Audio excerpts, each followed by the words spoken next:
പ്രായപൂർത്തിയാകാത്ത പെൺകുട്ടിയെ തട്ടിക്കൊണ്ടുപോകൽ, മാനഭംഗം, പണത്തിനായി വിൽപ്പന നടത്തൽ, ഗൂഢാലോചന എന്നീ വിവിധ വകുപ്പുകൾ ചുമത്തിയാണ് പൂവരണി പീഡനക്കേസിലെ 6 പ്രതികൾക്കും കോടതി ശിക്ഷ വിധിച്ചത്.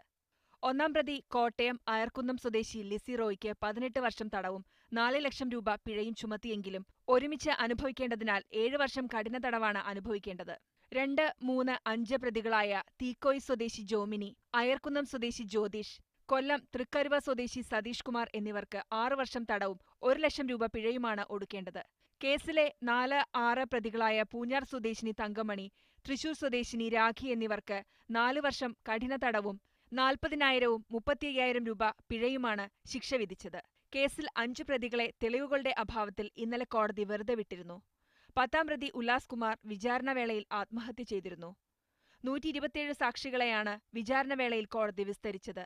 സാക്ഷികളിൽ ചിലർ കൂറുമാറിയതും തിരിച്ചടിയായെന്നും എന്നാൽ വിധി സമൂഹത്തിനുള്ള സന്ദേശമാണെന്നും special public prosecutor N Gopalakrishnan പറഞ്ഞു. 2007 ഓഗസ്റ്റ് മുതൽ 2008 വരെയുള്ള കാലത്താണ് കേസിന് ആസ്പദമായ സംഭവം. 8ാം ക്ലാസ് വിദ്യാർത്ഥിനിയായ പെൺകുട്ടിയെ പ്രതികൾക്ക് വിവിധയിടങ്ങളിൽ വെച്ച് പീഡിപ്പിക്കാൻ അവസരമുണ്ടാക്കി കൊടുത്തുവെന്നാണ് കേസ്. പീഡനത്തിനിരയായ പെൺകുട്ടി എയ്ഡ്സ് രോഗബാധയെ തുടർന്ന് 2008 തേനി മെഡിക്കൽ കോളേജിൽ വെച്ച് മരിക്കുകയായിരുന്നു. മീഡിയ 1 കോട്ടയം.